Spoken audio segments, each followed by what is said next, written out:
standing on the top now. No, nothing can move you. Well, good day, good day. Welcome to another episode of the Bobby Brown Show on the GO. I'm your humble host, Robert Bob TV Brown. Welcome to the show. And we recently did a little look into Marianne Williamson, and basically the bottom line I said it's a no for me. I can't tell people what to do and how to vote, but I can show you why I say it's a no for me. But about 4 years ago, I took a look at Marianne Williamson. I did a video on Marianne Williamson, and I kind of got where she was going because of who she is and where she come from. But when it comes to this age of politics, this stuff is not going to work. And I always tell people, stay in your lane. I don't think preachers need to be running for office. Preachers need to be preaching. I don't think teachers should be running for office. Teachers need to be teaching. I definitely don't think lawyers should run for office because they're gonna lie anyway. So the people who I honestly believe are that should be running for office are the advocates, the activists, the people from the street who really works for the people, not bankers, not lawyers, not billionaires, millionaires, authors, and things like that. Yeah, yeah. Somebody from the grassroots will make better from the local, state, and international arena when it comes to government because they're joined at the hips with the people. We don't need no fakers. We don't need no frauders. We don't need no opportunists. Somebody want to make a name for themselves. Somebody who think this is my calling in life. If your life calling isn't to serve the people, then being president is not your calling. But we're going to get into this. Marianne Williamson. I remember the first time Marianne Williamson. Get me wrong. I've been low key when it comes to spiritualism. Um, I've read her books. I listened to her messages, and honestly speaking, she's good at what she does in that arena, especially in teaching it on the areas of love. Because I myself, I teach on love consistently. I have a show on YouTube called Winning with Love with Bobby. I have a podcast called Winning with Love with Bobby. I have a Facebook group called Winning with Love with Bobby. But I also teach that love is not a passive position. Love is a aggressive position that if you really truly love somebody, you will be aggressive about a whole lot of things and you will not take no stuff about a whole lot of things and you will not cow down. Love doesn't mean that you just cow down, cow down and let people run all over you. Not at all. So, but her message is more so let people run over you. That kind of love. That's not my message. We have two different directions we go when it comes to the area of love. But anyway, this ain't about love. This is about politics. This is about becoming the president of the United States. This is about running against Joe Biden, who should be an easy opponent to run, but you can't come run against and win, but you can't come with just anybody. You can't because we got so many people that are so deeply involved in the Democratic cult that you got to come outside. And Marianne Williams is no outsider. Don't let her fool you. But I'm going to get into a speech that Marianne Williamson did at the debate. One of the only people who really brought reparations on the debate stage. Now, don't get me wrong. She didn't bring the reparation message to the forefront. She just decided to bring it on the stage. Now, my question is, did she do that because she really have a heart for black people and she really have an agenda for black people, want to see black people, especially black FBA, foundational black Americans, or NBA, Native Black American? You want to see these people, freedmen, get their equal justice, equal rights. And when I say equal rights, we do not have equal rights. We're nowhere near equal rights. We're nowhere near it because that the one that really sets it off are financial equal rights, meaning whatever you have when you came to the money that you built and made in this country, black people should have at least half of that. Native blacks, foundational black. So she got on the stage and in this particular video, she began to discuss how do you beat Donald Trump? How do you beat Donald Trump? And here's her answer.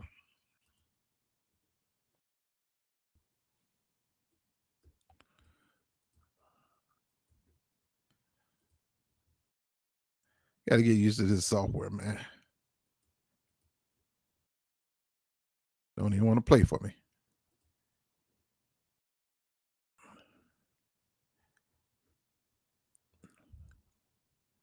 It won't even play. Ain't that something?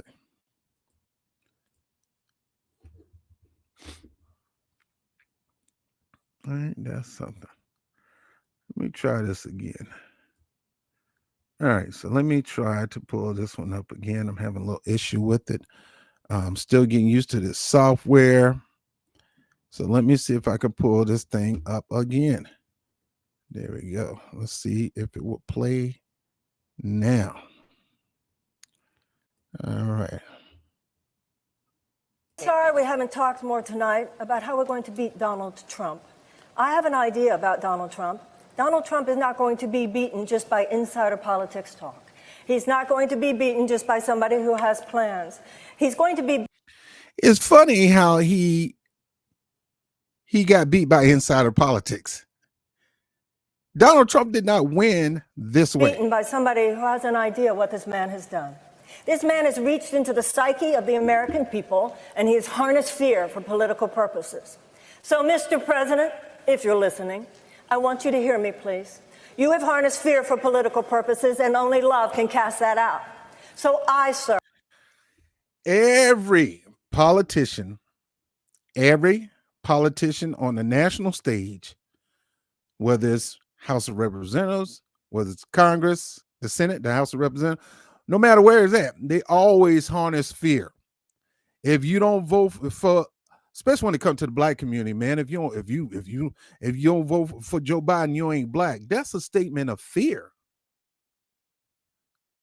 Oh, if you don't, if you don't vote for us, the Republicans are going to set you back 100, 200, 300 years.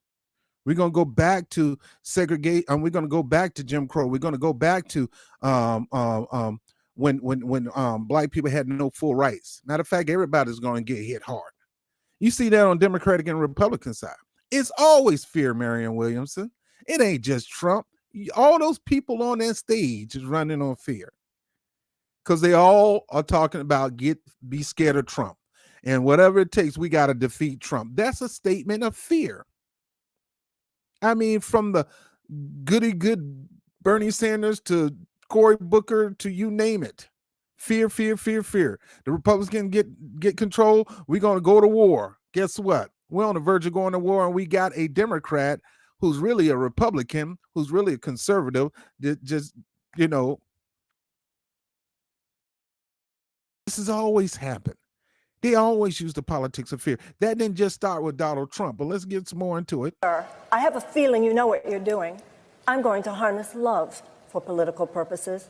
I will meet you on that field, and sir, love will win. Now, see, this is the stuff that's going to get her slaughtered. Slaughtered. Love will win. Love will win. Love never fails, but it depends on how you operate that love. And there's more than one kind of love. Love is not just an emotion. There's so many aspects of love, so many different types of love. Well, what we call love. Now, if you go into my teaching, there's only mainly three main type of love: intimate, intimate love. What I call sensual intimacy. You got mental intimacy. But I'm not going to go into my teaching. But there's all kinds of different love. Now, she's talking about probably spiritual love, probably agape. But you can't use that in that kind of fashion running for office to display or to, exercise the love of God and think it's going to cause Trump to get defeated or cause somebody to lose. That don't work. You got to get out there and campaign. You got to get there and win votes. You got to show people your platform. Your platform got to be so lovable and so needed for the people that they will harness around you just to get what's on the platform. It's never about the person running for office, and it never should be. It should be what the person running for office plan on doing for the people. It should be the platform that person has. We're going to go look into Marianne Williams' platform. But as of right now, These are the things that people gonna say. This lady is weird. She's cuckoo. She's into mysticism, metaphysical, and all. Wait, nah. Even the person who claims to be a Christian president don't go full super Zionist. They don't do that. They may be a Zionist, but not full super Zionist. They don't go super Christian. They don't go holy roller. We never had somebody run for president to turn on a holy roller charm and expected to win. And if you did, you lost. Because nobody wants to use religion and faith to try to steer somebody in a direction to go. That's something you have to do personally, and everybody else has to do personally in order to go that right direction. Ms. Williamson, thank you. So that's her way, and she didn't get much debate time on the stage, but that was her way of telling Trump, telling everybody that you don't know what's really going on. I do. I know what's really going on. I know what's going on between Trump. Trump is being used by the devil because he is the spirit of fear, and the devil is in Trump because he has the spirit of fear on him. And only me, the person of love, can cast that spirit out. That's what she's basically saying. Nobody else can do that. I'm going to harness love to cast out that spirit of fear, because God has not given me the spirit of fear, but love, power, and a sound mind, which I believe that's scripture. But there's a time and place and how you use it, how you implement it, how you exercise it, that will get an effective result. And running for office ain't gonna do it, girl. So Marianne Williams decide to get out there on the debate stage. She talked to reparations, and boy, they shut up real quick. You ain't gonna be talking about no reparations on this stage. But she bowled through, and I admire her for that. I give her kudos for that. She was one of the main ones that pushed reparations on a national stage in a presidential debate. They weren't going to let Tom, what's his name, do it, even though he called himself for it. You got to be kind of privy. You got to be mindful. You got to be watchful when wealthy people start taking the lead when it comes to reparations, because she, like Tom Steyer, is rich. Marianne Williams have money. She's a best-selling author. Well, let me get into this video. Let me take a look and see if I can find her net worth while I'm up here. Marianne Williams. Marianne Williams, and see what her net worth is. Okay, there it is. Marianne Williams' net worth. All right. Marianne Williamson is at least worth $2 million, according to this. At least worth $2 million. So she's a millionaire. It's not that much, but we all know that she's probably worth more than that. That's probably just liquid cash. They only count liquid cash in the pocket. They don't talk about the property and things like that. But she is not broke. She is not an outsider. That's my point. Well, here is God. I don't like this guy. I don't like quoting his name. I don't like him. But here's what he had to say about Marianne Williamson.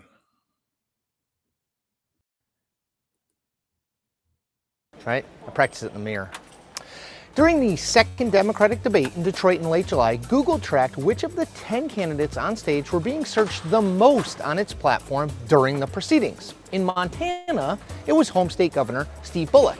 In the other 49 states, Marianne Williamson, which begs the question, who the heck? So they're trying to tell us that Marianne Williamson, not Tulsi Gabbard, who cut the head off Kamala Harris at that time, with a scathing indictment of who she is and what she done as district attorney, prosecutor, attorney general in California, and some of the heinous crimes that she committed. And I call them crimes because she used the badge to try to control people and to try to manipulate people from single mothers, single parents, dealing with truancy, all the way to prisoners, forcing them to do forest fires to get time shaved off their sentences, putting insurance money to back them, to boot them for the family, but putting insurance money to back and boot the federal system or the state system.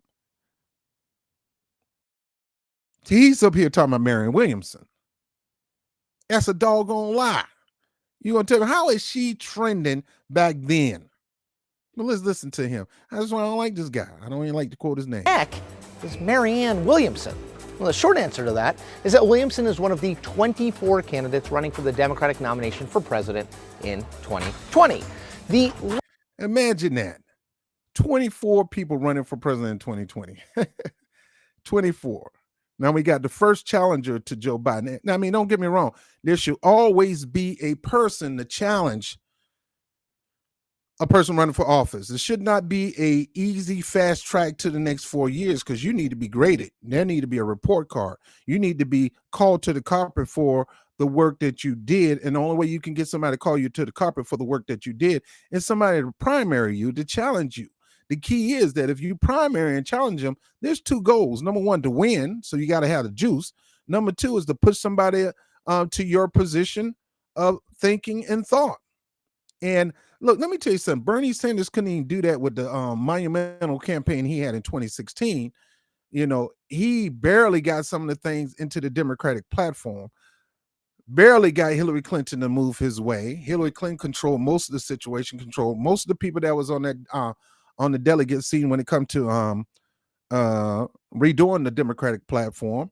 He didn't have that many people on his side. They wouldn't let him on this be on his side, and they only allowed him to do a few things in put a few things in the Democratic platform, Democratic Party platform.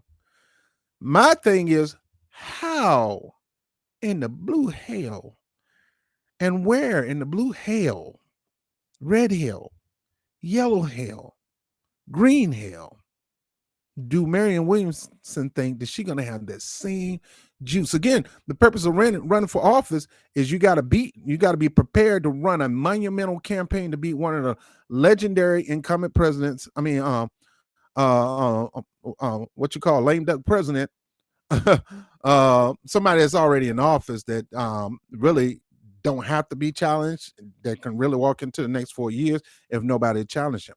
You got to really know how to bring it.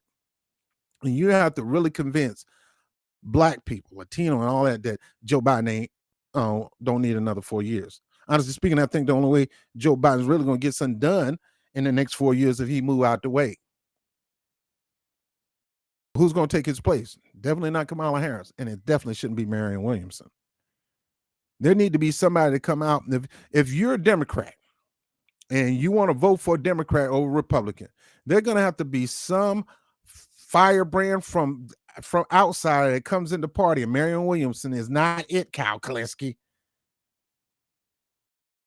Somebody that has a track record of doing for their city and for their community to really make moves to beat Joe Biden, because they're going to rig the system. Joe Biden is the system. The Democratic Party is at the beck and call of Joe Biden. He is their spiritual leader.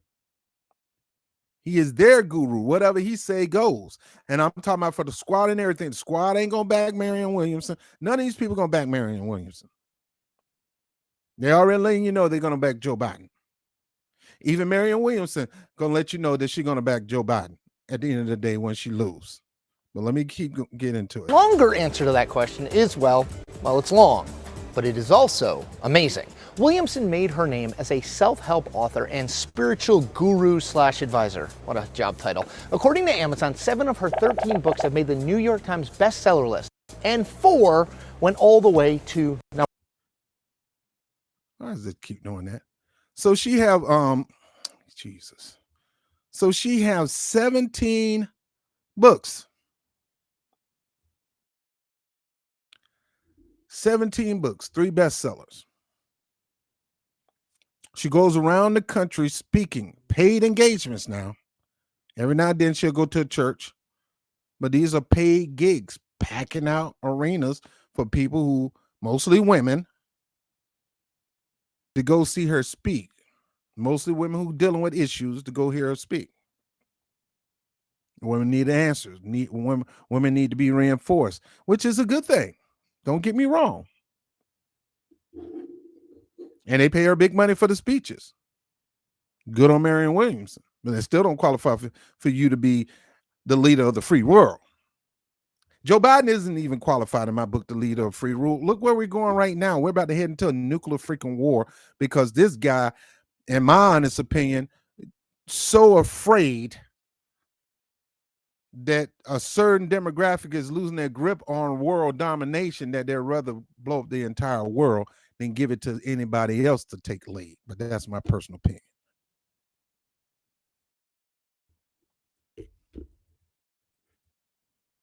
Number one, important sidebar. Marianne Williamson and I have a combined 4 New York Times bestsellers.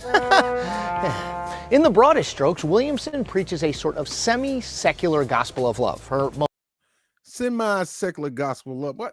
What does that mean? So it's a mixture of a little God with a little world version of love. Semi-secular gospel of love. All right, whatever. most recent book called A Politics of Love, it was released in April 2019, quote, confronts the cancerous politics of fear and divisiveness threatening the United States today, urging all spiritually aware Americans to return to and act out of our deepest value, love, end quote. Now, throughout her decades of writing and speaking, Williamson is 67 years old, she has attracted a Now, this was almost 4 years ago. She's 71 now, I believe. Considerable following, particularly in the celebrity set. So she got a following, particularly in the celebrity set, not on the streets, not in the Bronx, not in Brownsville, not in the South Bronx, not in Liberty City, Miami, and not in Newark, New Jersey. Celebrities. A 1991 Vanity Fair profile of Williamson described her this way, quote, Marianne Williamson is not only the guru of the moment in Hollywood and a growing sensation in New York, but also a leading spokeswoman for a quasi-religious phenomenon that is making waves around the country. What is that quasi-phenomenon? They call it the New Age movement. It try to use the gospel and kind of twist it to a different version of the gospel to some people for the better. Marianne Williamson is from that crew of The Secret. Don't get me wrong. I love The Secret. I love The Secret, the video about the law of attraction. I love it. I try to live by it. I love it. She's come from that circle of spiritual leaders from The Secret. And her fans are Hollywood. So you talking about a Hollywood elitist trying to pose to be an outsider for working people when she's always been around millionaires, advising millionaires, probably getting a check from millionaires, probably getting a check from billionaires who's going through a lot of trouble. Marianne Williamson is their girl, not your girl. You try to get some spiritual advice, you probably set up an appointment and you get a check and you better send that check. That's Marianne Williamson. But let me keep going. End quote. Williamson has been a spiritual advisor to Cher. Bette Midler is a devotee. Gwyneth Paltrow, in a Goop podcast interview with Williamson last year, you really can't make this up, called Williamson a, quote, spiritual legend. Williamson officiated Elizabeth Taylor's marriage to her 7th husband, shout out to Larry Fortensky, at Michael Jackson's Neverland Ranch. This is your girl, the outsider, the common man's leader, the one we all should inspire to be our next president. Hollywood as they come. You think these politicians like Jamal Bowman and AOC and all them getting a little Hollywood, can't wait to be on The View and all that stuff. This chick is born for that. She's always been doing that, and she's gonna keep doing that. It's Trump the same way. She's no different from Trump. Trump craved attention. Trump craved Hollywood. Trump craved, Trump was, until he put his mouth on Obama. Everybody loved Trump until he put his mouth on Obama. Not everybody. I know what he did here in New York with the Central Park 6, Central Park 5. But you guys loved him. He was on Home Alone, the books, Art of the Deal, the book with Robert Kiyosaki, How He Wants You to Be Rich. Good books. But these people are not coming from the ground. They want you to think that. They want you to think they're outsiders so you can choose them. So once you choose them to be in that position of power, they still going to become the same old status quo politician, because that's what they are. Status quo. Taylor and Fortensky divorced after 5 years. And most importantly, Williamson is an FOO, friend of Oprah. Williamson also had some peripheral connection to politics. In late 1994, she was one of a handful of New Age spiritual gurus invited to Camp David. I told you, New Age spiritual guru. Listen to this. For Bill and Hillary Clinton. She's friends of the Clintons.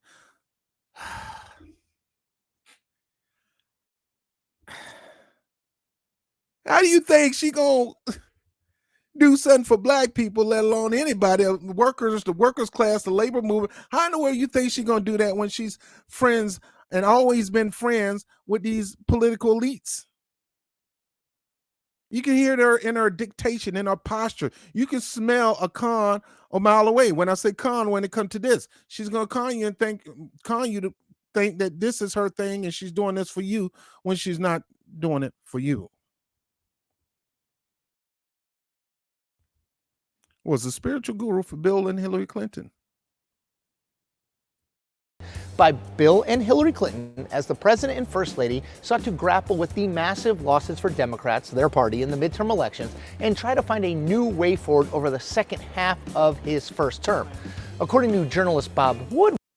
So when they had that massive loss in the Democratic Party, she advised them on what to do. Hillary Clinton communed with the spirit of Eleanor Roosevelt following that same retreat. Now, you don't think they're going to not use this stuff against her?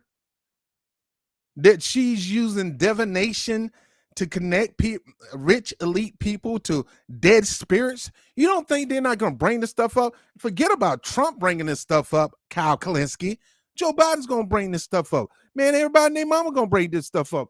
The doggone super PAC's going to bring this stuff up. Paid for by. Those paid for by people going to bring all this stuff up, showing her that she's kooky. Whether she's kooky or not, they're going to show her that she's kooky. Come on, dog. Come on, dog. Come on. Did you hear what this, Chris said? I think it's there. According to journalist Bob Woodward, Hillary Clinton communed with the spirit of Eleanor Roosevelt following that same retreat.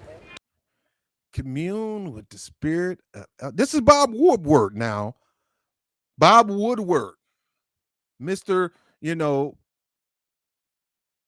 Bob, the famous journalist, the Watergate Bob Woodward, who was at that retreat.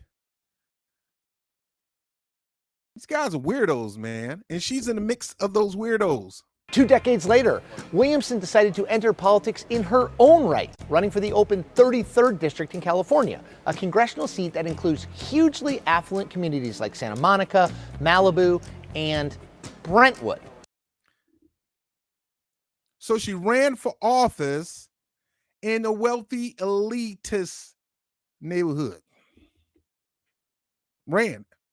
But she wants you to convince you that she's a Bernie Sanders type. And I ain't saying nothing. But she want to convince you that that's her. Give me a moment. Glass is a little dirty,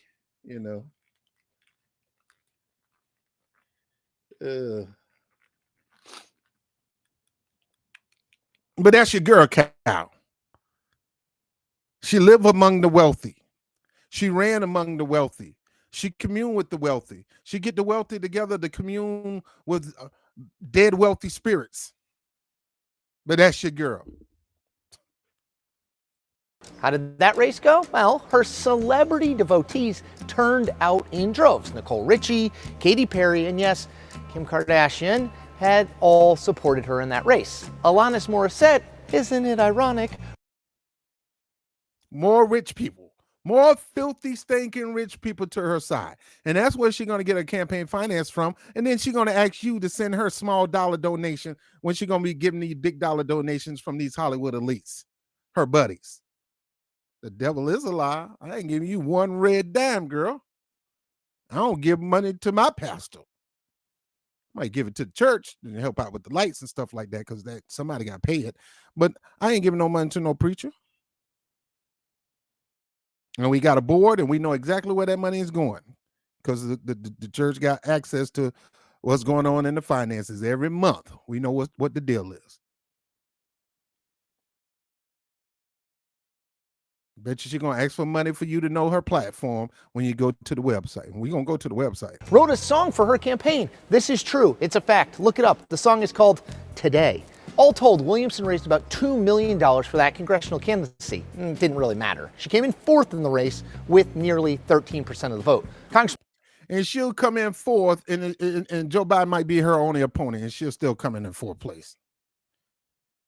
Ted Lieu won and still holds that seat. So 5 years after that first loss, Williamson was back, announcing for president in January 2019. Thanks to her celebrity in some circles, Williamson has raised more than $3 million for her candidacy from donors across the country, a total which was good enough to qualify her for the first 2 presidential debates, which is where the legend of Marianne Williamson, political oddball and maybe truth teller, has taken root. Watch 5 minutes of either of the first 2 presidential debates that Williamson has been in. Now, let me stop here for a second.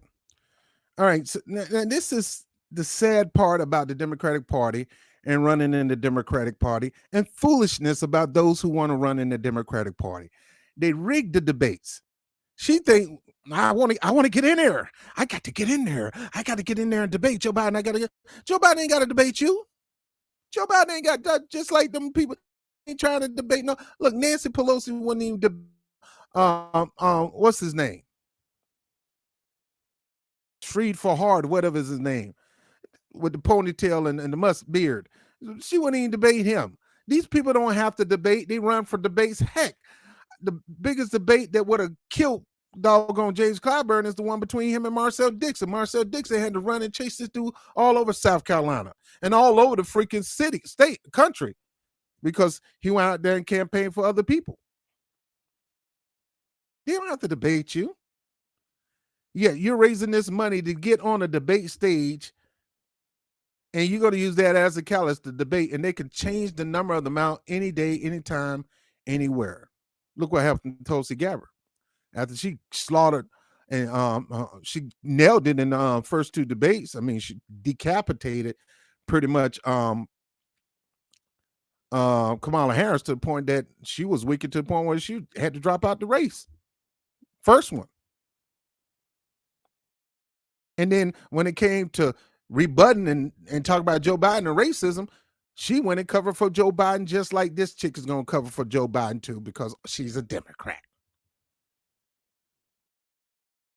She's not going, it ain't about you.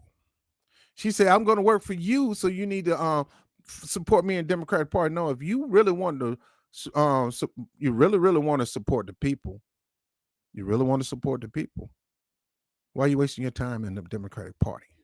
Well, we're going to talk about, we're going to do a video on loft lefties, and we're going to talk about that soon.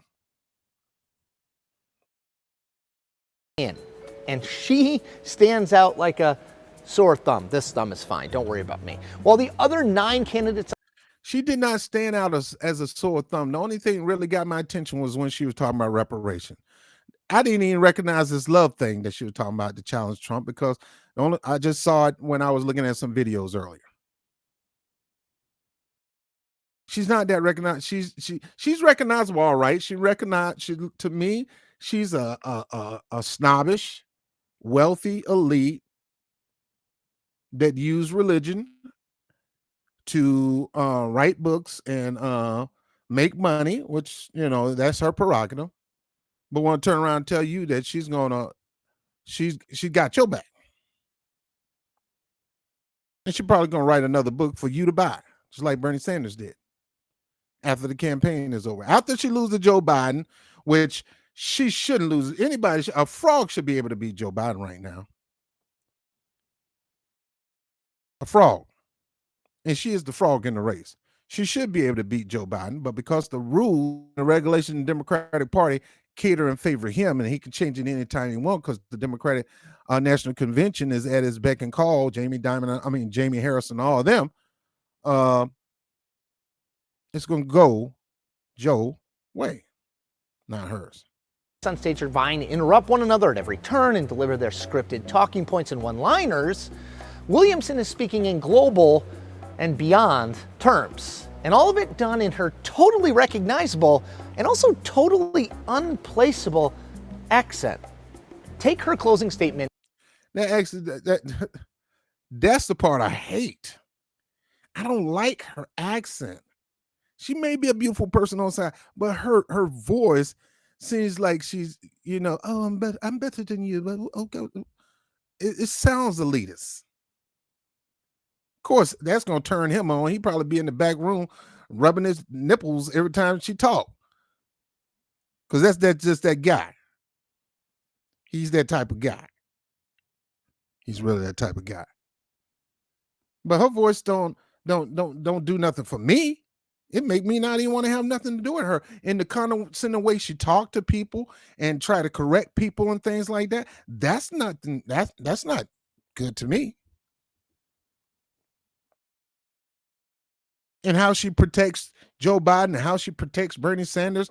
And oh, no, Bernie Sanders did do this. Shut up. You can't dump on Bernie Sanders. Yeah, well, I can't. He hoodwinked us. He bamboozled us. He wanted a political revolution, and he traded a real political revolution to bend the knee to the Democratic Party and Hillary Clinton in a point of shame. He was shamed and expected us to do the same thing. And a lot of us, them next exit. And y'all looking at us like, you guys were crazy. We wouldn't have had Trump if you would just follow Bernie Sanders. I'm not following no sheep herder, no con game to lead people into a political party. I'm not doing it no more. It didn't happen. See, in 2016, you got me. But you weren't going to get me in 2020. And you ain't going to get me ever to this day. In the first debate in Miami. So, Mr. President, if you're listening, I want you to hear me, please. You have harnessed fear for political purposes, and only love can cast that out. So sir, I have a feeling you know what you're doing. I'm going to harness love for political purposes. I will meet you on. That talk don't get on your nerves? I'm going to harness love for political purposes. That's fine and dandy. And people will eat that up like candy. But the point is, love ain't going to get you past that Democratic National Committee. And love don't show you an outsider. Love don't show you a woman of the common man when you've been the woman of Hollywood all this time. And they just going to keep bringing it up and communicating with the dead. They're going to see you as a Hollywood weirdo because Hollywood is full of weirdos and you just stumbled up as one of the weirdos from Hollywood. Spiritual guru and advisor that can connect you to dead people. Just invite me to your retreat and pay me some money. Make sure you take care of all my accommodation and give me a check to go back home because I don't do this for free. On that field, and sir, love will win. Or her invocations of dark psychic forces at work in the world and the emotional turbulence we are all facing. If you think any of this wonkiness is going to deal with this dark psychic force of the collectivized hatred that this president is bringing up in this country, then I'm afraid that the Democrats are going to see some very dark days. While Williamson's oddness is likely behind much of the search interest. And they're going to see some darker days. Because you're going to bring them there. often heard during these debates, she also has made several key points about the state of the country and the presidential race. So I think Williamson was exactly right when she said that you don't beat Donald Trump with a series of policy proposals alone. And her answer on reparations for the descendants of African slaves drew huge applause from the audience at the Detroit debate. First of all, dude, you got that wrong. First of all, it does take policies. If you don't have a platform or a policy for the people, you're not going to get the people on your side. You can yell love, love, love, and love, compassion, and fear is trying to take over the United States, and I'm bringing the light of love, and the love is going to take over. Girl, I need to know what you're going to do for us other than love us, because love don't pay the bills. I mean, God is love, and if you trust in him for the money to pay the bills, yeah, in that sense, but emotional love, that ain't going to kick it. Because you got a lot of people that love one another broke as a joke. And some of them are living on the street as couples on the streets. But love gonna cause us to win. Love gonna get us off the street and get us and to make this state talking about descendants of African American slaves. It's not descendants of African American slave. First of all, descendants of slaves is an organization, you know. And they try to say it's a lineage in an organization. I don't use descendant of American slavery, or descendant of American slavery is better than descendant of slaves in America, you know, or however they say it. I prefer to use foundational Black American, because we founded this country. You know, you say descendants of African slaves, or descendants of American slaves. Descendants of African slaves could come from anywhere. And if you're American in America and you saying descendants of American African slavery, it's confusing. That's why I use FBA and MBA. It's simple. Foundational blacks and Native blacks, because we was here before this country was founded. We helped actually found what's known as the United States, but we existed before it was founded. So get it correct, bruh. And just because she brought reparations to the stage don't make her the future. We need to recognize that when it comes to the economic gap between blacks and whites in America, it does come from a great injustice that has never been dealt with. That great injustice has had to do with the fact that there was 250 years of slavery, followed by another 100 years of domestic terrorism. Now let's be clear.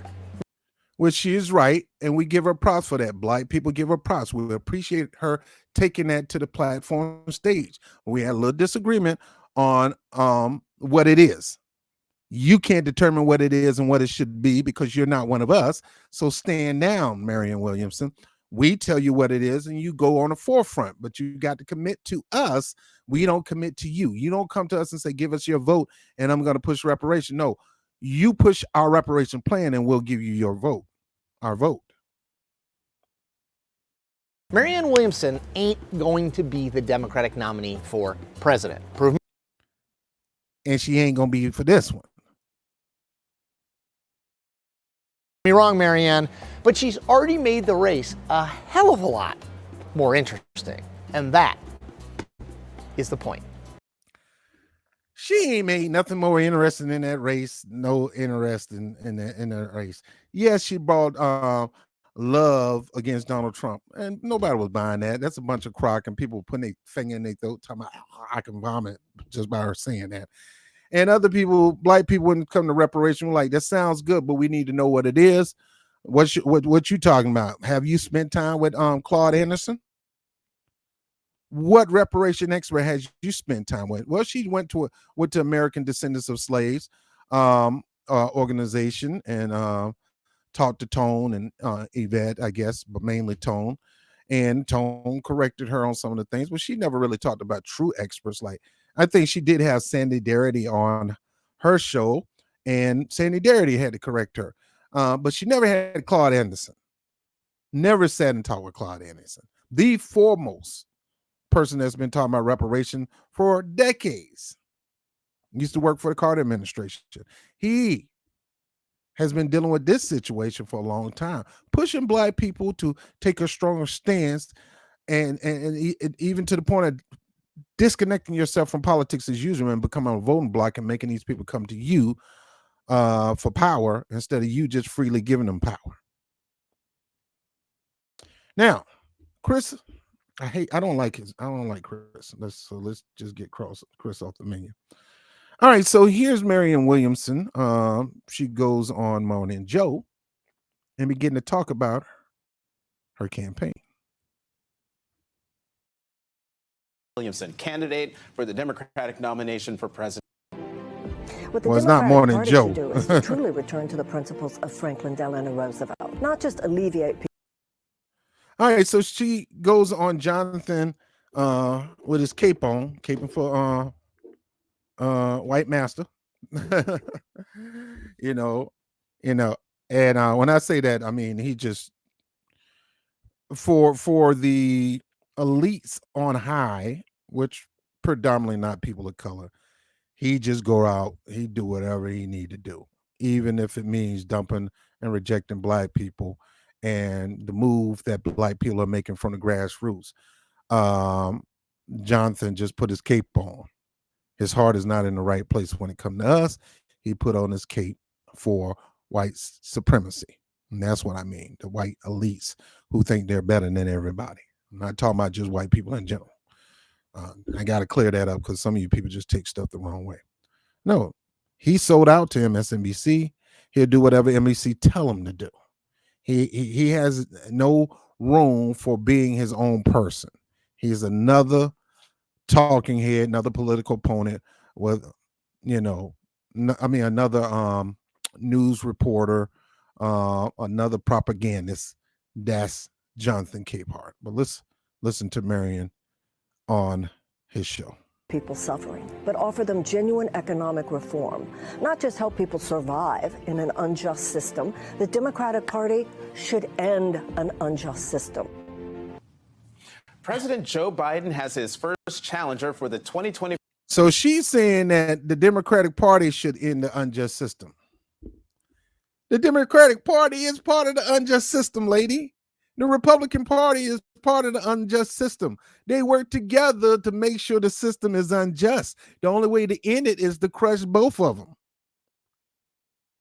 And you know this, but you don't want to do it because of fear. You talk about how you're so empowered by love, but love won't make you make the right decision and say, hey, we need to do something now. What you do today will determine your tomorrow. You can't talk about we're going to do it in the future. You got to do it today so it can happen later. What are you doing today to break the two-party system that controls the United States and everything in it? What are you doing? For a Democratic presidential nomination. Best-selling self-help author and 2020 hopeful Marianne Williamson officially kicked off her next bid for the White House with an opening rally yesterday afternoon at Union Station in the nation's capital. But this time, she tells NBC News, she's not challenging an objectively successful President Biden. She's challenging, quote, the system. And joining me now. That's just perpendicular talk to try to get the heat off everybody that's mad with her because she's challenging Joe Biden, which is her right to challenge. You don't let somebody just get a fast track to the White House. You challenge him. But she's trying to say, I'm not challenging Joe Biden. Don't look at me. I like Joe Biden, just like Bernie Sanders. My good friend Joe. My good friend Joe. Oh, me and Joe go way back. I'm not challenging the Democratic Party. They're my good friends. I'm challenging the system that controls the Democratic Party and the Republican Party, and you can't challenge it being a part of it, girl. And that's the point I've made, and many others, especially black people like RBN and Tim Black and all this. We made these decisions that you can't change it like that. You can do your part, but you're beholden to the system when you get into it. You don't go to prison to change the prison from the inside. That prison gonna change you and institutionalize you. Hey, I'm going to prison so I can change it from the inside. You're gonna be another cellmate, inmate. Bubba gonna be right there waiting for you to have that pink. Let me shut up. Let me keep going. Now is activist, thought leader, author of Politics of Love, and 2024 Democratic presidential candidate, Marianne Williamson. Ms. Williamson, welcome to the Sunday Show. Thank you, Jonathan, for having me. All right. Politics are one thing, but Gotta sell that book. You see how they put that book up there? Girl, I'm gonna get that book, girl. Girl, I got Politics of Love. I gotta get that book. This ain't nothing but a look. You know, Trump when he ran, the Clintons told Trump to win because the Clinton didn't really think Trump would win. You know, just go ahead and run, man. Run on a party and on the Republican Party and do what you do. I mean, and you'll be able to get your Trump TV started. And Trump never really did it. Maybe he's always toyed with running, always messed with people about it, but he wasn't really serious. And when he ran, he didn't think he was going to win. He was surprised he won. He was surprised. You should have seen how he came out there on the stage. You're like shocked. Oh, shoot. I was just playing. I'm actually the president. I was just playing, man. The power of positive thinking that I learned when I was a kid really kicked in. This big talking with no evidence of backing it up, really kicking in. It really works. Marianne Williamson is selling books. More tours after this. She'll probably be the next View host. She'll probably be the next person on The View. She'll probably get her own TV show. Come on. by many objective measures, President Biden's first term has been. And look, not for nothing, she'll be a better host than Keisha Bottom. What's her name? Tiffany Cross. She'll be a better host than Simone Sanders. At least she got something going on for herself. This religious guru, that's her thing. What did these ladies got? Tremendously successful. Record job creation, low unemployment, a big infrastructure plan. Stop lying. By See, he putting his cape on. Why are you running to replace him in the White House now? You call him tremendously successful. By the way, he's a nice man. This is not about him personally. You say it's tremendously successful. Immediately he puts on the cape, talk about what successful is successful. Come on. And we'll get to that because she's going to answer that question. By the way, he's a nice guy. This is why you just making even more for me to go after. I'm going to be doing more videos because of attitudes like that. Attitudes like that. Oh, Joe is a nice guy. My good friend Joe. She doing the Bernie Sanders. This dude came up with policies to attack my community. Was proud of it. Went on the Senate floor and just shamed young black men like me, had everybody scared of me, locking their cars, rolling their windows up, and old school rolling the window up. I mean, old school, you know, that kind of one, locking the door in Florida because they feared the young black male. They called us predators, super predators. We're going to break into your house and we're going to crack his mother upside the head. That guy. So I got to come up with a policy to deal with these people. And it's a policy that's going to actually make them slaves again. It's called the new Jim Crow. The 13th Amendment, we're going to use it to the fullness. This policy is going to perfect that and pack out the prison system. This guy, you calling him nice, Marianne Williamson? By the way, he's a nice guy.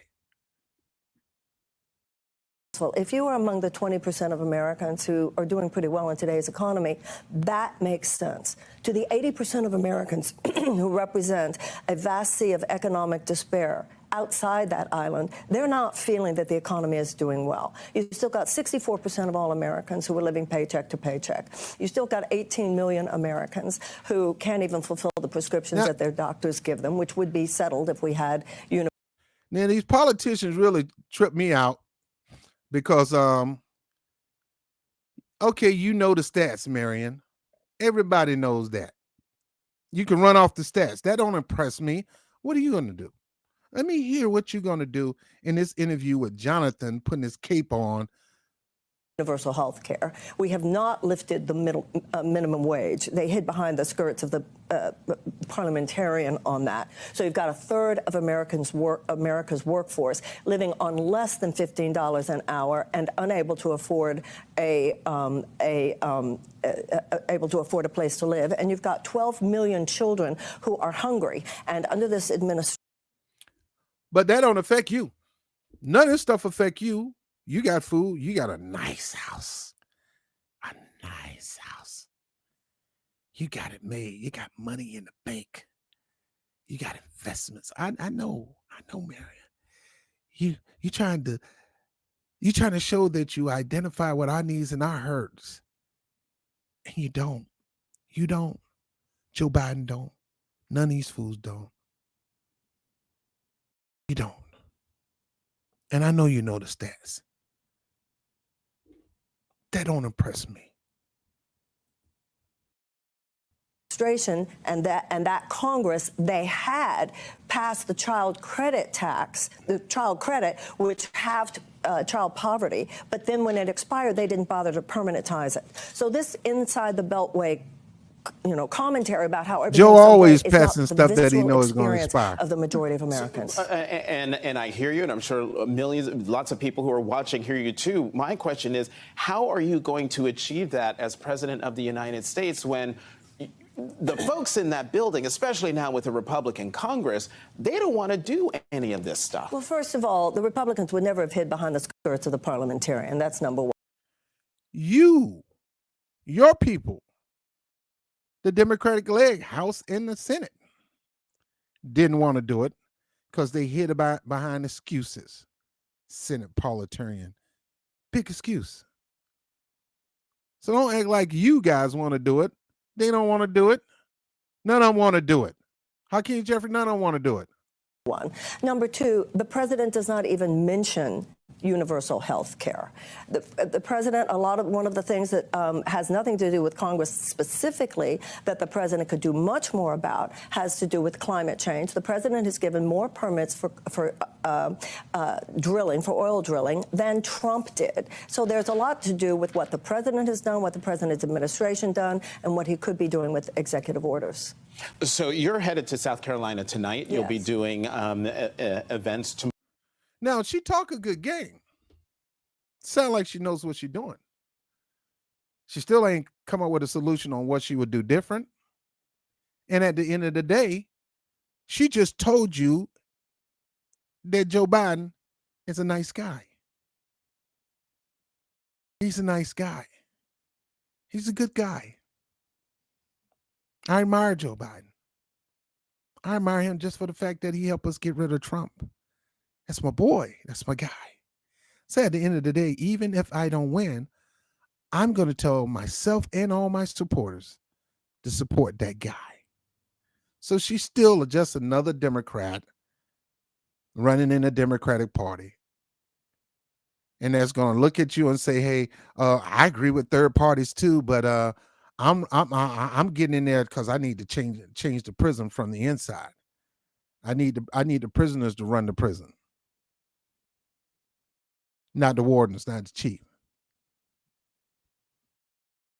Tomorrow, later this month, you're going to be meeting with the South Carolina Democratic Party Black Caucus. How do you feel about the primary schedule change, and how do you plan to connect with Black South Carolina voters who will be instrumental in how far you get? I mean, it was South Carolina Democratic primary voters who made Joe Biden president of the United States. Indeed. So there are two questions that you've asked there. First, now let's tell the truth. It wasn't just that. It was Barack Obama finagling the whole process. Bernie Sanders was whipping their butt, and if Joe didn't win South Carolina, it was a done deal for Joe. See, here's the deal. There was a split in South Carolina between Bernie Sanders, Kamala Harris, and Joe Biden. Kamala Harris wasn't yet out the race, but South Carolina was her close only chance of winning. She was being hurt so bad and bleeding money, and I mean, that her last ditch effort was in South Carolina. She spent most of her time in South Carolina getting the people on her side, trying to pose to be the next Barack Obama. And she did get a lot of support.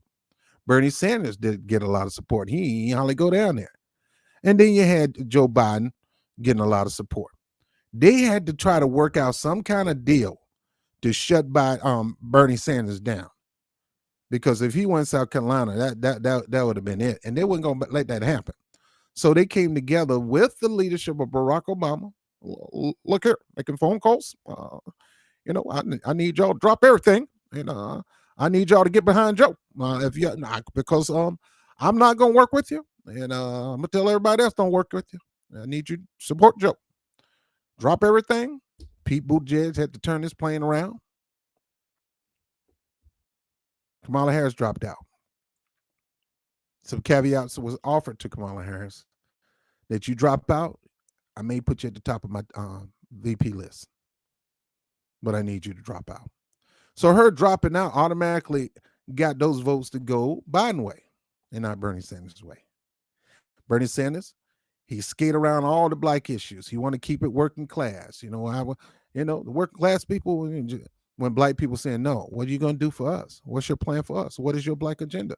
Do you support reparation? What is reparation? All that kind of foolishness. And he started losing black people talking about, and progressives getting mad talking about why black people didn't support Bernie Sanders and stupid stuff like that. Ignoring us. Our needs are not the same as the average working class person. We're not the same. We're not one and the same. Got people coming to this country with wealth. Always came with money. Someone worked hard and worked their way up. Anyway, let me get off that. That's another video I'm going to do. I want to get into that. But no, it wasn't just that Joe Biden whooped their behind. No, it was a lot of finagling, a lot of backroom deals, a lot of shenanigans going on with Barack Obama behind the scenes. Has to do with the obvious rigging of this primary schedule. The DNC theoretically is supposed to stay neutral until a nominee has already been chosen. But what happened here was a deliberate effort. They're not even covert about it anymore. They're very overt about it. Let's get rid of New Hampshire, since, as we know, New Hampshire did not do, Joe Biden did not do well in New Hampshire. New Hampshireites like progressive and independent candidates. So we get rid of New Hampshire. All this about diversity, when really if it was just about diversity, we'd be putting Georgia in there, we'd be putting Michigan in there. Well, and we know that he does well in South Carolina. So the American people see this. The American people see this, Jonathan. The hypocrisy. No, wait, Jonathan. You know they see that. She knows she see that. She knows that, and she still wants to run in the party. You don't have a position. You have no way of changing that right now, Marianne Williamson. It's going to happen again. They're doing it in your face. You call it rigging. They have a right to rig it. It's their party system. They can change it at a drop of a dime. They're a corporation. They can change the rules and regulations anytime they want to. And right now, Biden's their guy. They're not going to change it for you. You're not Barack Obama. You think you are. You're not Bernie Sanders. You think you are. You got to be Joe Biden. So you can call it rigging all you want. I just call it changing. They made changes in the system. You can call it rigging, but when it's a legal entity that you choose to be a part of, and you know the bylaws, and you know they could do backroom deals and everything, it's in their policy, it's already proven in the court of law. You know this girl, you know it. Yet you still decide to run in that party instead of working to crush it. Give me a break. Is unbelievable. Oh, but come on. But the DNC has proposed, part of the new plan is putting Georgia into. And here he is, caping. Jonathan caping with all his heart for the party, the platform, and Joe Biden. Making every excuses why they're making changes in the debates, making changes in who gets to go vote first. You should never have to change that. It should be rock solid. Why are you changing? Because you want things to go in the favor of Joe Biden, not anybody else. And yet this chick is running knowing that the system is rigged. How dumb is that? How dumb you know the casino system is rigged, And I mean, the machines and everything. You know, this particular machine is rigged, but you're going to pay it. They told you on the sign, this machine is rigged. You still want to put money in that machine. How dumb is that? Now, there's a chance where it say the chance of winning is 1 million, blah, blah, blah. But this one, no. The chance is this, we rigged this for you not to win. So why are you putting your money in here? This is beyond me. The primary schedule and twinning it with New Hampshire. So that criticism. Look at him, doesn't John, fly. about to smile. No, Come because on, they're man. still talking about Come on, poor Jonathan. diversity making You know they're South rigging Carolina this. first. Now, South Carolina is an important state in the Jonathan, you know she right. You know they rigging the system. Look at you smiling. He knows that the Democratic Party is rigging this against their own opponents in the system. They got to give this man, the president, the edge if somebody run against him in the party, not outside the party, not in the Republican Party. If somebody challenging him, we got to make sure that we shut that person down right away. And he knows this. Oh, I'm telling you, man, caping for them people up there, them elitist, bigot politicians. primary season, so I'm not denying that. But to say that this has nothing to do with the James Clyburn machinery, it has nothing to do with Jamie Harrison, these are ways that the larger democratic process is being stymied. This is not 100 years ago. See, Jamie Harrison is the DNC chairperson. He lost his race. He got his butt whooped by Lindsey Graham, spanked that behind. He lost his race for the DNC chair a long time ago. And Keith Ellison was about to win. And they had Barack Obama again putting his nose in it. Got Tom Perez, worked the back rooms, and got people to support Tom Perez to shut Keith Ellison down. Because Keith Ellison was a progressive. They don't need a, they want a centrist. Shut that down. Barack Obama, again, sticking his nose where it don't belong. Well, he think he does belong there because he think he's the president of the Democratic Party, no matter if Joe Biden's president or not. Look here, look, I got the juice.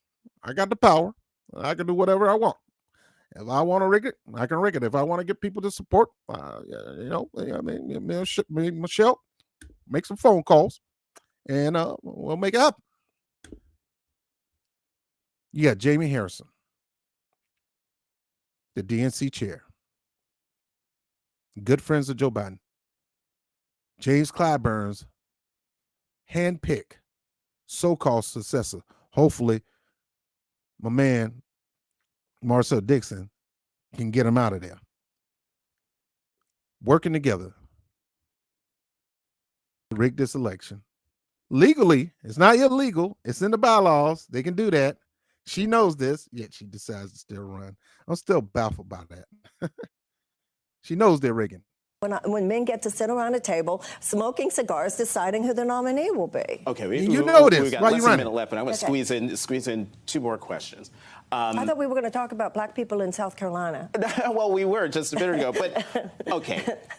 So you're running against a sitting president, yes, which is a daunting task. Yeah. And I'm sure there are a lot of people out there who are thinking, what's she going to do if she's not successful? Will you support the Democratic nominee? Why is that a daunting task? It wouldn't be so daunting if y'all not going to use the same playbook of be scared of Trump, oh, racist bigot, oh God, oh, go to war, Trump, Putin buddy, and all that. If y'all didn't stroke fear again, y'all going to use fear again. Joe is easy to beatable. He could be beat. He was being beat until they manipulated the system, which they have a right to. And the only thing that's making it a daunting task is they have the ability to rig the system for Joe. From the inside, the Democratic Party, the DNC chair, Jamie Harrison can do that. Always have been that way. Debbie Wasserman Schultz try to do it for Hillary Clinton. It's always been that way, folks. But people like Marianne, people like Bernie, still wants to run in a system that's pretty much rigged against them. Nominee, will you support the party if you are not the nominee? They're going I'm to always going come to do that everything question. possible as a patriotic American to make sure that the neo-fascist authoritarian threat that is very real in our country and is very entrenched at this point. Now, here she goes. And these questions are always going to be asked in the interview, Marianne Williamson. Will you support the Democratic nominee? Will you support Joe Biden if you lose? Instead of her saying yeah or no, like Warnock did, she got to say, I'm not going against Joe. I'm going against fascism, racism, and bigotry. The problem with that, Marianne, is it's on both sides. One's in your face and one's not. You're going to take sides against it. If you're really against white supremacy and bigotry, you got to go at the whole system, left and right, that does that. The whole system. It is ran by that. The whole political process in DC, all the way down to the local level, has been ran on that since the foundation of this country. Stop giving us these lofty, lame dodge of a question. It's just tell the truth. You're going to support Joe Biden. Don't just then say, no, well, I'm going to always fight against fascism. That's not the question she asked you. Joe Biden's a fascist bigot himself. His record proves that. It's just some people like their bigotry quiet. Some people like their bigotry in their face. Stop. Trump, all of them like that. Within the Republican Party does not win the White House in 2024. That's why I'm running. I do not believe. See, pointing the finger at the Republican Party and not looking at our own party. They're rigging this thing against you, girl. They're changing the system against you, and you got black sock puppets, black bootlicks like Jamie Harrison doing it too, at the helm of this thing. Gonna rig the system so white bigot racist Joe Biden can beat you in a race. They're using this against you.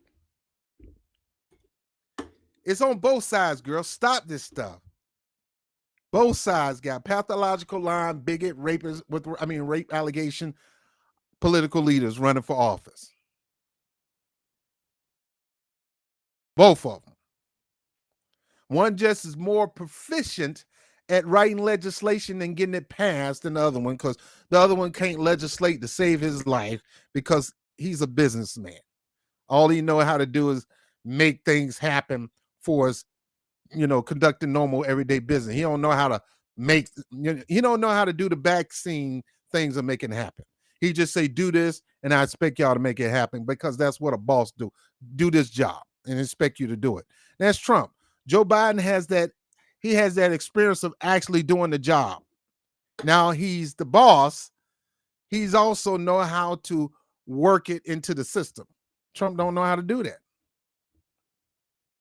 That the offering of an agenda where basically the message is the economy is doing well will beat the Democrats in 2024. So I think it's the question is reversed. How are we going to win the presidency in 2024? We are going to offer to the American people genuine economic reform and not just helping you survive what is essentially an unjust system. That's why I'm running. And that's why you're going to lose. And what you're losing running in that party, it's not the point that you're running. I don't have no problem with you running. I have the problem with you running in the party and not thinking that they're not going to stick you. That they're not going to get you, girl. They're going to get you. You're running in a system that's rigged, and you know it's rigged. And you see them rigging it right before your eyes, how they just made the changes on who get to go first when it comes to voting. You see it. Yeah, you still say, well, I'm going to go run so I could change it from the inside. You ain't changing from the inside. It's going to change you. It's going to have you supporting another bigot, pathological lying person that have rape allegations, who you call nice. The other one's not so nice. This one is nice. He's old, elderly now, so he's not in his biggity juices like he used to be. He ain't got it like he used to do. He still got it, but not like he used to do. He don't have the power to push the legislation because he's in a different position right now. But I guarantee you, he'll get somebody in the party, probably black people, probably some people that's brown, to help him. And you'll be saying, I think it's good policy because you're a Democrat at the end of the day. And at the end of the day, you're going to support Joe Biden over Trump, which that's your prerogative. But my whole point is you're supposed to be running to crush the two-party system, not the aid and assist it. Let me go to this one.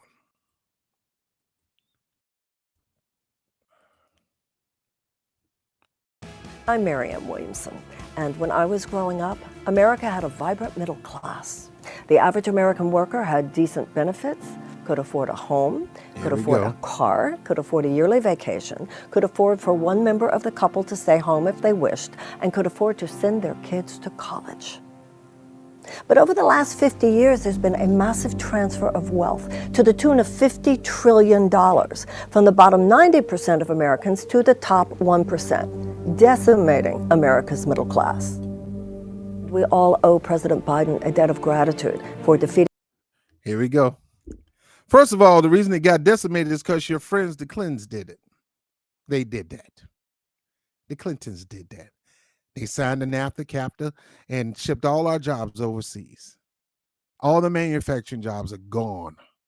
Your friends who you went and had a summit with and you prayed with them and y'all talked to dead spirits. Your friends did that. Your friends did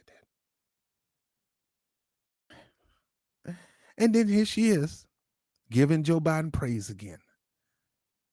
You might well not even run against the man. You sitting up there giving him praise. How do you expect to win against a person and you showering him with how good he is and how great he is and what he's done? He's defeated Trump. Girl, there's more to life than just trying to beat Donald Trump. He is not the only enemy to us, the people. It's the whole Capitol Hill.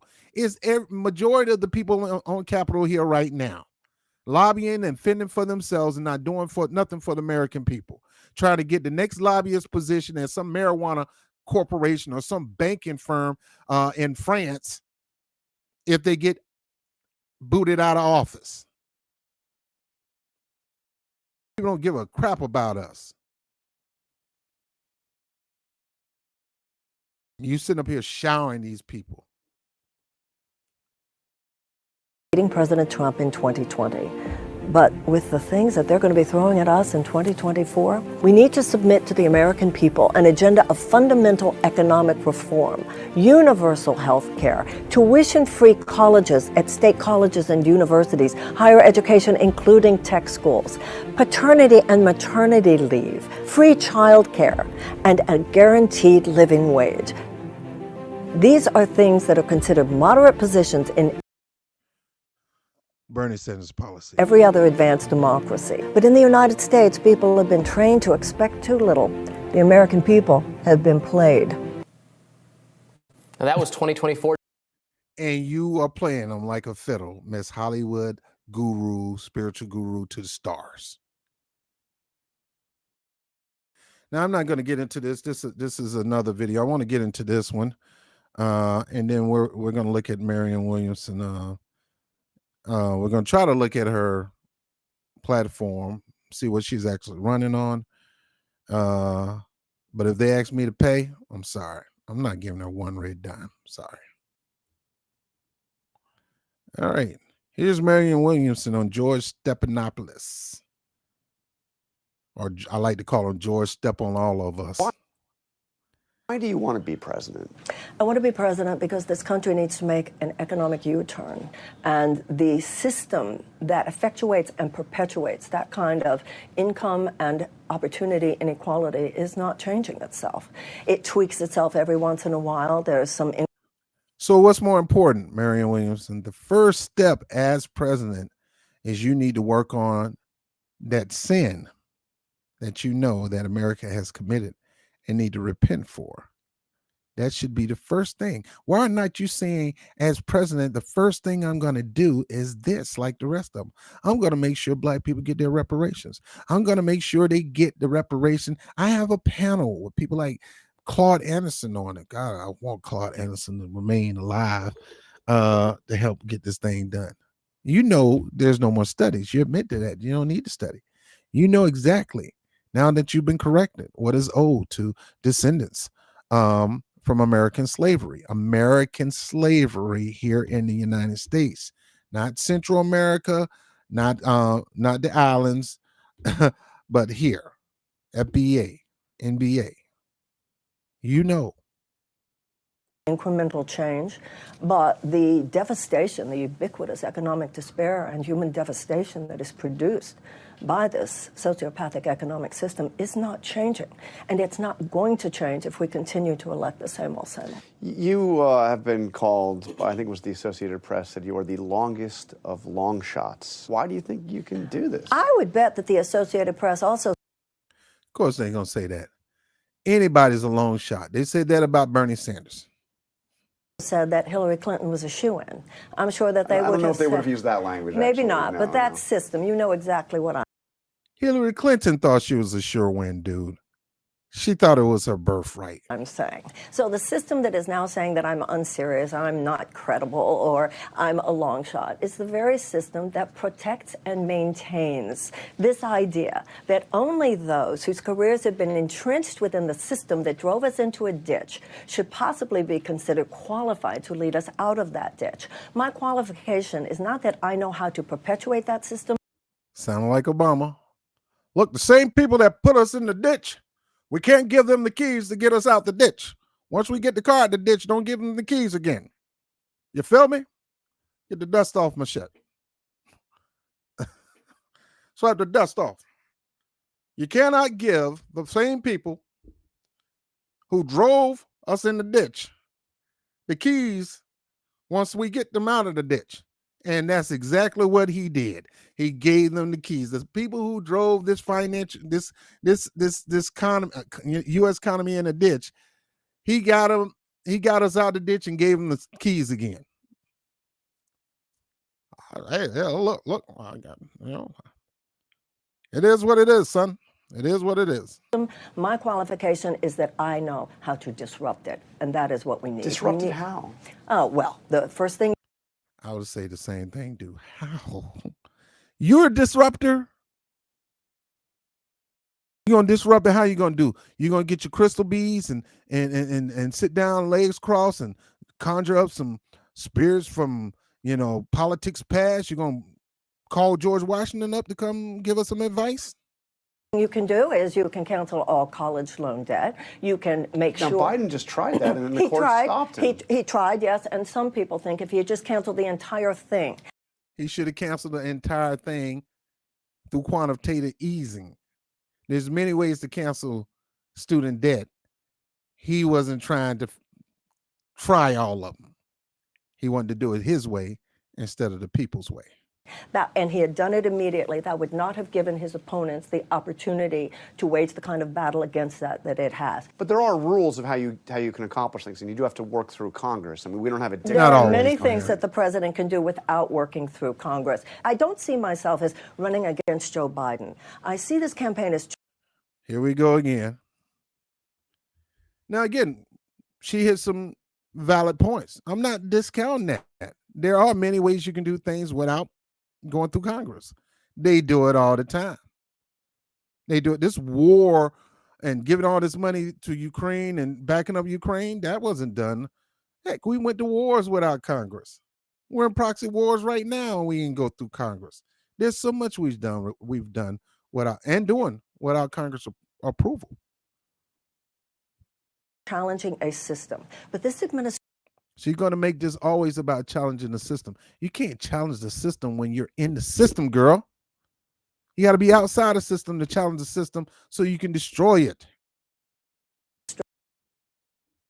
Has given more But you do oil. have to beat Biden, too. I mean, Well, if you're yes, gonna I do do. this, you have Yes, to... I do. And I plan on pointing out, not with any kind of negativity on a personal level. I have no interest in taking pot shots on any personal level to this president. He's a nice man. Well, let me ask you, because you endorsed Bernie. And this is why your butt is going to lose. The people are not going to deal with this. He's a nice man. He's my good friend. We know what this guy is doing now. Same thing with Trump. Oh, he's nice. Trump is for the people. You look at the policies. You look at what's going on. We're on the verge of a nuclear thermal war. And you talking about this guy's a nice guy. This guy's kissing more of the Ukraine president behind, but craps on the people who put him in office. We can't even fund after school programming here in New York City, but you talking about sending more money to Ukraine. You owe black people to the tune of 27 to 30 trillion dollars, but you want to send all this money to Ukraine. And when I say black people, I'm talking about foundational black Americans, native black Americans. You owe them. And you saying this guy's nice?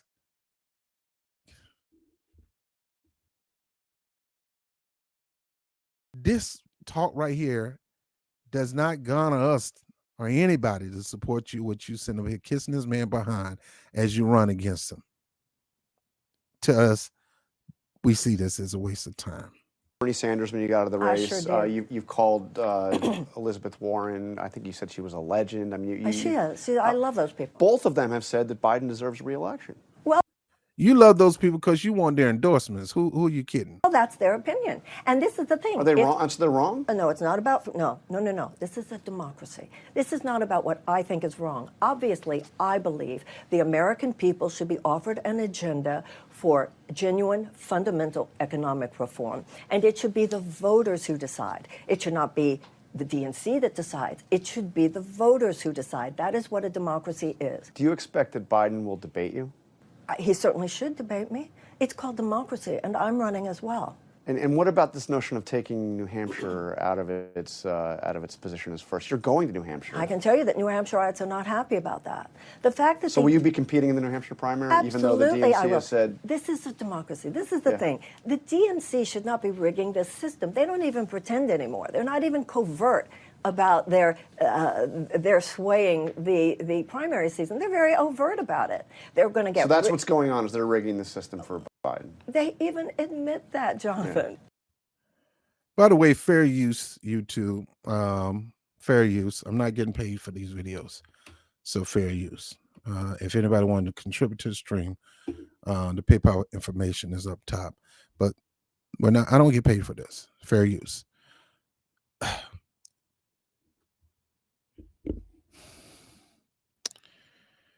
She's killing her own presidency every time she sit here and say, I love these people. It's nice people. This is a democracy. He should debate us. No, you need to be piercing with this. You showing the American people an agenda, which is agenda that we already are familiar with. But you keep calling these people nice people and your friends and stuff like that. But that's your personal opinion. And if you're going to be telling your personal opinion on TV, but yet you're supposed to be fighting for us, then you need to put your personal opinion in your pocket and sit on it. You can't be an outsider and expect to fight for us when you're sitting up here talking about how great these people are. And you can't expect us to support you when you know the system is rigged against you and you can't do nothing about it. Fool me once, shame on me. Fool me twice. Fool me once, shame on you. Fool me twice, shame on me. This doesn't make sense. And I'm going to say this in my closing, then I'm done. Do you think Biden is too old to run for re-election? No, I'm not going Yeah. there. I don't think ageism has All any I'm too place old. in our in our thinking. Yes, it does. Will you endorse him if he wins the nomination? I don't rap. I'm not trying to get a record deal rapping. Number one, I'm too old. I'll still rap for fun. I focus on writing music because music writing has no age on it. Well, I'm not trying to grace the state. I'm not Pete and Boss. That's a rarity. You're not going to get that all the time where the young people going to be into old rappers. So I don't rap like I do it for fun. I'm not trying to get a record deal. There's a time and a limit for everything. Yeah, he's too old. You too old. We need some fresh young fireball people that really care about the community, come from the community. We really need that. We need term limits. We need to get some of these old heads out of Congress. That's been there forever. She's saying everything that make me never want to vote for her. Oh no. I will certainly endorse the candidate who I feel can beat the Republicans. Absolutely. So, but if So this he's is the all about Democratic nominee. So this is all about just being Republicans. It's not about helping working people. I'm not even gonna finish playing this, man, because it's pissing me off. You know how I get. I done played enough videos to state my claim again that Marianne Williamson is not a serious candidate. I just looked at this. She wants you to, I guess they want you to pay to look at the platform or something. The devil is a lie. I ain't paying to look at no platform. But you guys go over there and look at a platform. It's basically she's going to be piggybacking off Bernie Sanders, but she is going to have something in there for reparations, which is good on her. But still, there's a lot of things about Marianne Williamson that make me say no.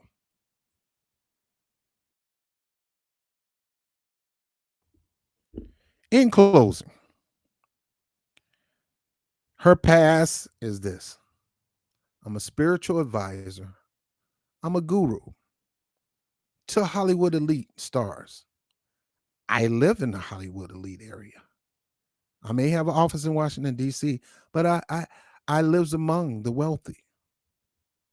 I have money. I don't worry about being broke.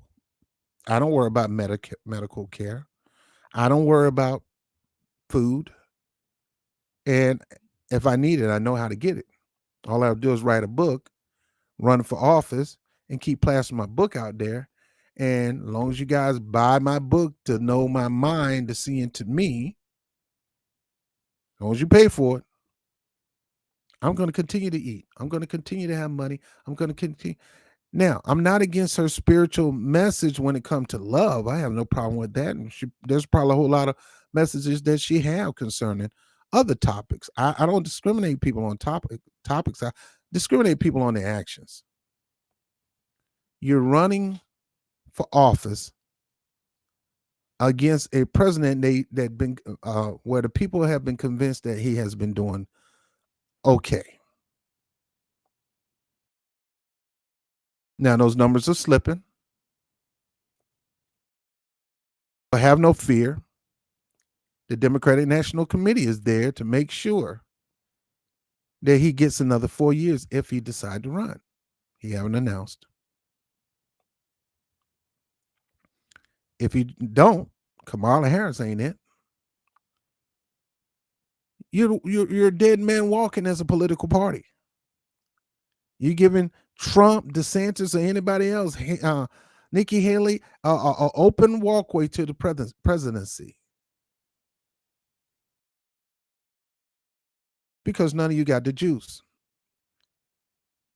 And now when people begin to find out who you are in your circles, the Oprah Winfrey's and the Gwyneth Paltrow's, all these rich Hollywood elites, we're going to understand that you're no different from Hillary Clinton, who's happen to be friends of yours too. That you help connect them to the spirit of Eleanor Roosevelt. All this kookiness, man. All this perpendicular talk is a turnoff. Most importantly, the biggest turnoff is you sitting up here running against this person instead of indicting him.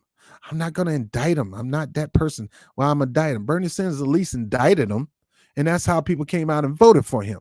You won't indict these people for the horrible work that they've done and for the work that they claim to do, but yet have not done yet, and for them siding with Republicans and pushing us to the brink of a freaking World War III. Where's your indictment? There's a lot of shenanigan going on in this world today that need to stop, and is being spearheaded by you and your political leaders' buddies. And you won't indict them. You won't call them out. You just want to talk about your vision of America. And your vision of America may not be the American people's vision.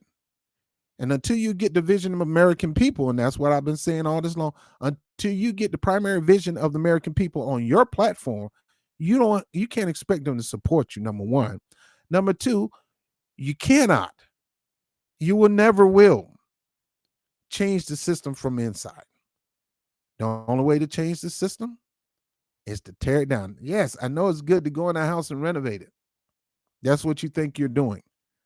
But that means you got to take a sledgehammer in there and knock down a whole bunch of oldness there. And you ain't going to get no sledgehammer. They don't have them. They don't allow them nowhere near that place. So you keep making your case. Keep kissing these people behind, calling them nice. And I think they're doing a good job. My number one goal is to beat the Republicans. The same old playbook. That turned independents like me off. That turned progressives off. I'm talking about real progressives, not these lofty left. These people who think they got a trademark on progressive. Progressives are not, true progressives don't identify with parties. They're not Democrats and they're not Republicans. Just like a lot of conservatives don't identify with Republicans. A lot of them don't. A lot of conservatives are independent. They don't like the Republican Party or the Democratic Party. A lot of progressives don't like the Republican or the Democratic Party. A lot of black people who decide to become a voting bloc, we don't like neither one of the party. We have demands, and if you don't meet it, you're not going to get our vote. And you're definitely not going to get it when you sit up here calling the person who's stopping us from getting our demands met. I'm Bobby Brown with the Bobby Brown Show. I'll holler at you later. Peace.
No.